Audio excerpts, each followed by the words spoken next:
Today, Elon Musk is known as the man launching rockets into space and building the future of electric cars.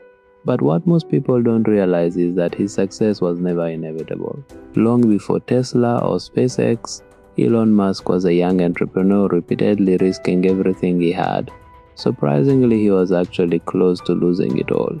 Not once, not twice, but over and over again, he bet his future on the internet when it barely existed. He reinvested his entire fortune into an online bank and was fired from his own company, and at one point in 2008, both of the companies were weeks away from bankruptcy. So how did a man who came this close to total failure become one of the most influential entrepreneurs in modern history?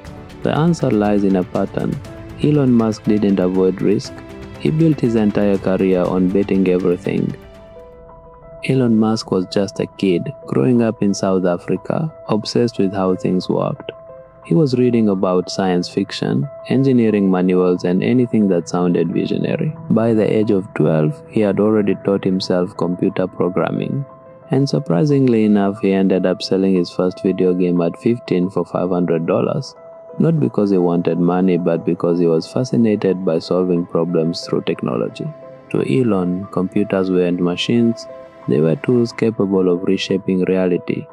But he quickly realized that the future he imagined wasn't being built where he lived. So as a teenager, he made a decision that would define his life. He left South Africa, moving first to Canada and later to the United States, chasing the center of technological innovation. In the early 1990s, Silicon Valley was exploding with possibility. The internet was still misunderstood, slow, and chaotic. But Elon saw something others didn't. He believed it would transform communication, business, and society itself. While many graduates pursued stable careers, Elon wasn't interested in security. He wanted to create impact. And when the internet boom began, he didn't just want to participate in it, he wanted to build it.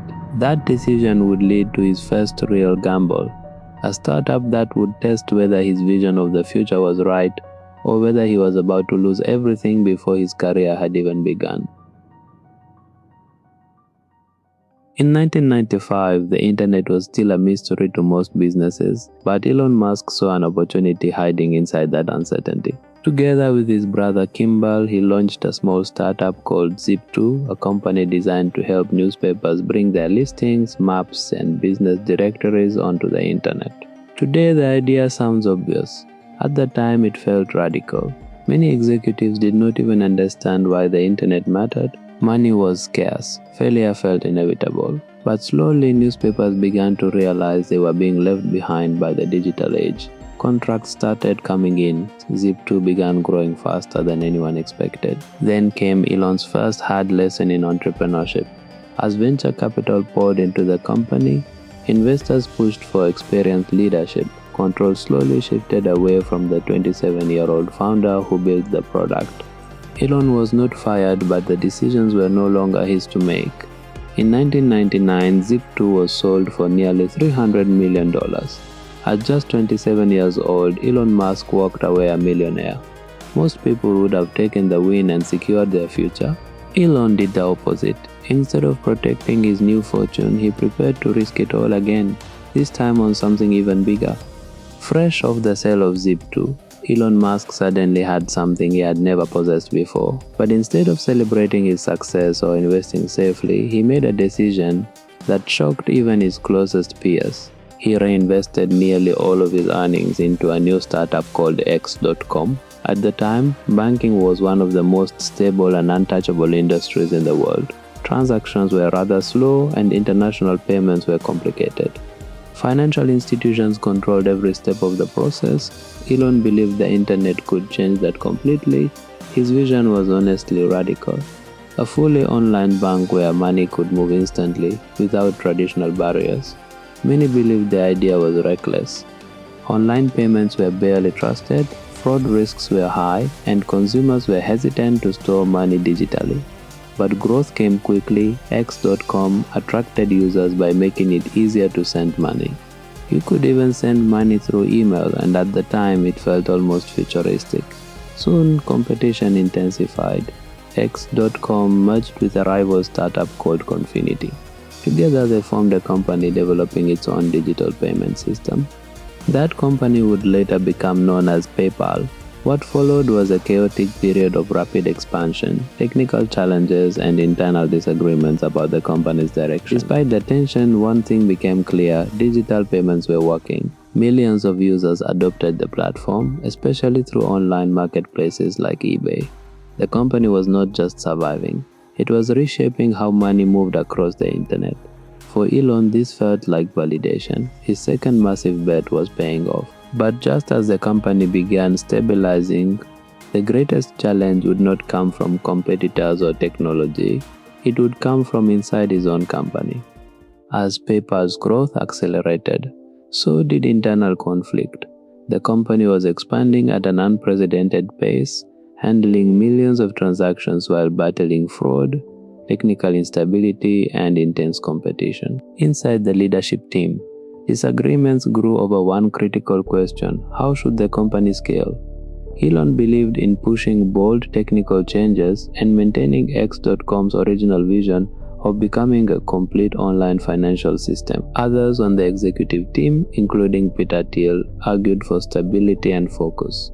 They believed the payment product alone was the company's strongest path forward.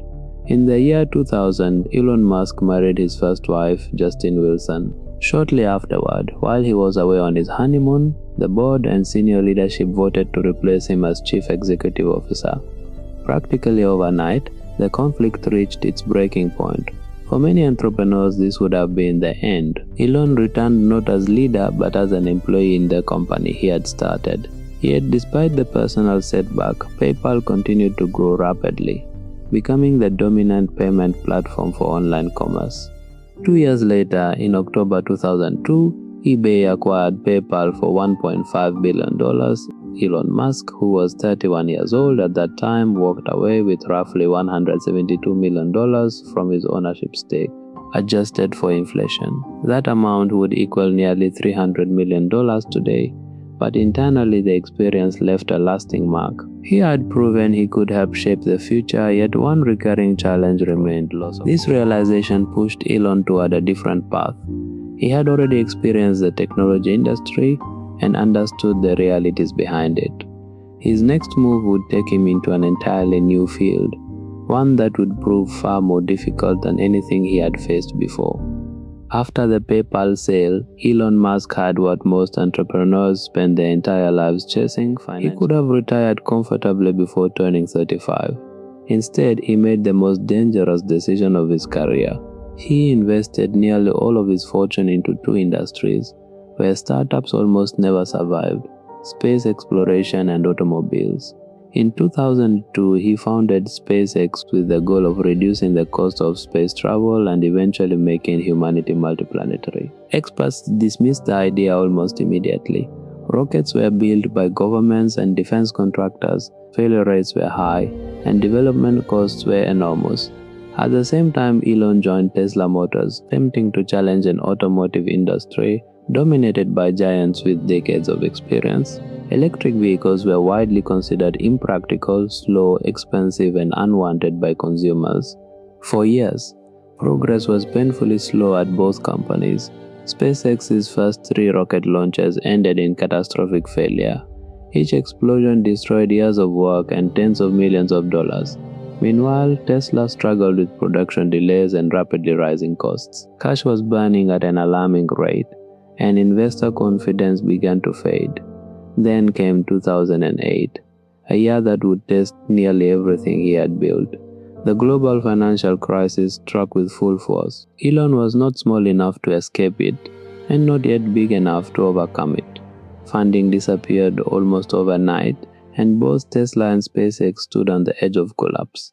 Elon poured in the last of his personal money just to keep the companies alive. At one point, he later admitted he had to borrow money simply to cover living expenses. At the same time, his marriage to Justine Wilson came to an end after 8 years. Professionally and personally, the pressure was overwhelming. Media outlets predicted bankruptcy. Critics called his ambitions delusional. Within months, both Tesla and SpaceX appeared headed toward the same outcome: total failure. By late 2008, Elon Musk was running out of time. SpaceX had already suffered 3 failed rocket launches, each ending in fire and debris scattered across the ocean. One more failure would likely end the company forever. There was no money left for another attempt. The 4th launch was not just another test, it was the final chance. Engineers worked under immense pressure, knowing years of effort depended on a single moment. When the Falcon 1 finally lifted off, everything came down to one question: would it reach orbit for a few long minutes? The answer remained uncertain. Then it happened. The rocket held its course, the engines continued firing. Falcon 1 reached orbit. For the first time in history, a privately built liquid-fueled rocket successfully reached orbit. SpaceX had achieved what many experts believed was impossible. Overnight, the company's future changed. Soon afterward, NASA awarded SpaceX a multi-billion-dollar contract to deliver cargo to the International Space Station, giving the company the stability it desperately needed. But the crisis was not over. At the same time, Tesla faced its own fight for survival. In October 2008, Elon Musk stepped in as chief executive officer. The company was struggling. Electric vehicles were still viewed with skepticism, and the worsening financial crisis caused investment deals to collapse one after another. Days before Christmas, bankruptcy seemed unavoidable.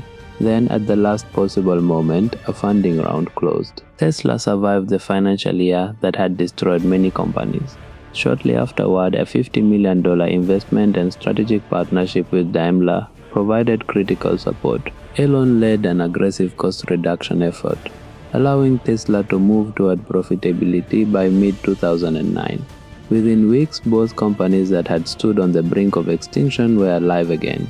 Elon later described this period as the closest he ever came to losing everything. A pattern had begun to emerge throughout his career. The greater the risk, the closer the collapse, and the greater the breakthrough that followed. After surviving the crisis of 2008, Tesla and SpaceX were no longer fragile experiments fighting to stay alive.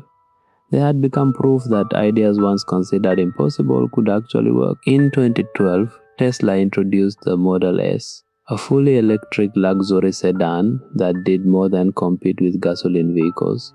It outperformed many of them. Acceleration was faster, performance was smoother, range anxiety began to fade. Critics who had dismissed electric cars as slow and impractical were forced to reconsider. 2 years later, in October 2014, Tesla unveiled a dual-motor version of the Model S. The new design introduced all-wheel drive while extending driving range even further. An industry that had resisted change for decades suddenly faced a future it would no longer ignore.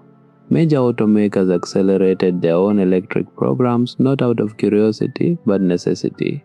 At the same time, SpaceX pursued an equally radical ambition: reusable rockets. Elon believed rockets should work like airplanes, landing, refueling, and flying again. In December 2015, that vision became reality. Falcon 9 booster descended through the atmosphere and landed upright for the first time. The moment marked a turning point, not only for SpaceX, but for the entire space industry. Launch costs dropped dramatically, and governments and private companies alike began relying on SpaceX missions.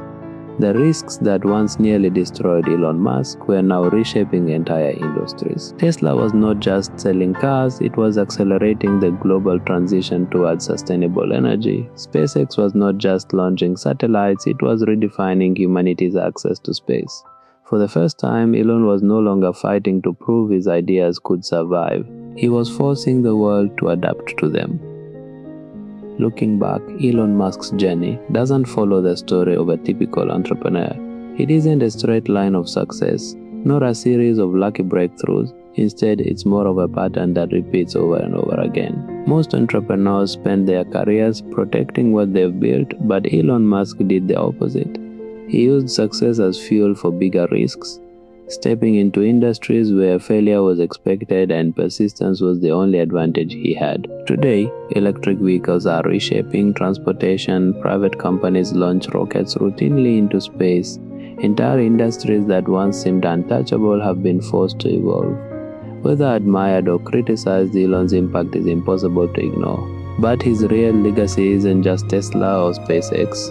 It's the idea that progress often comes from those willing to risk everything, not once but repeatedly.